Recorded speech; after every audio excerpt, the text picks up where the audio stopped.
Great. I'm Dave Diaz, the founder of Sales Ethos, and I'm holding the book, The DNA of Selling, What You Won't Learn in Business School, written by Gerry Shaltz, a very well-respected and experienced sales professional. And Gerry, I'm really glad that you're with me today. Welcome to the set. It's a pleasure to see you again, Dave. Yeah, it's great.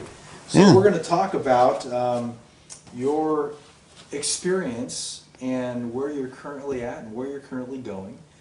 But as I understand it, I hear that you were an actor in the 60s, if that information is correct. That's Tell correct. me about that. What was that about? Well, I don't think I was a very good actor, but I was living in Hollywood and I heard a lot about it, and I thought, this is a good way to get attention and get some adoration and all that kind of stuff. So I jumped over the fence at 20th Century Fox and started walking down the hallway, and I met an agent. And You literally jumped over the fence? oh yeah, That's pretty ballsy, isn't it? That's not a metaphor. That's the truth. That's the truth. Honest to God, Jumped over the fence. I jumped over the fence at 20th Century Fox. And how old were you? 19, and might have been 18, 19. I met an agent, David Samuels, may rest in peace, and he liked me, and he got me a part in a B movie called Joyride, and I played a brother in it.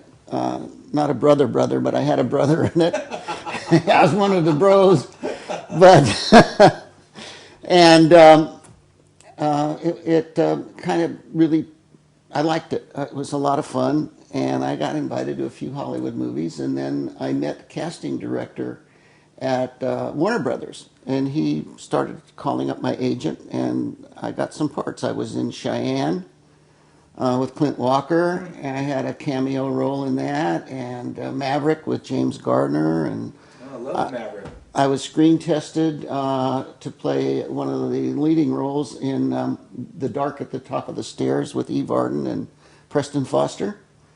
And the producer and director wanted me for the part, and Warner Brothers took an option on me. I couldn't work for 2 weeks without their permission. And then Henry Wilson, who was a very powerful agent in those days, had Rock Hudson and Tab Hunter and Tony Perkins and people like that. He used his influence. Jack Warner wanted to do a movie with Rock Hudson called The SOBs. And Jack Warner said, listen, if you want Rock for this movie, this is what my agent told me, the disappointing call.